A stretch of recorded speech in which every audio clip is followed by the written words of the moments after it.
Уважаеми господин председател, уважаеми народни представители!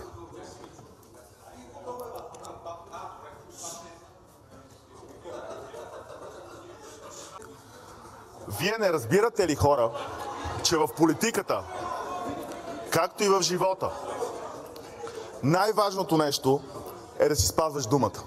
Няма да влизам въобще в преговорни процеси и в това споразумение няма разделяне, делене, взимане.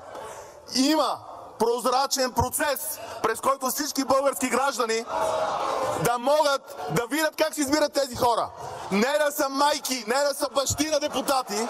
Имаме ли воля в тази зала да направим реална стъпка напред за България, или ще продължаваме да гледаме цирковете на "Има такъв народ"? Ще продължаваме да гледаме националните предателски изказвания на ВЪЗРАЖДАНЕ.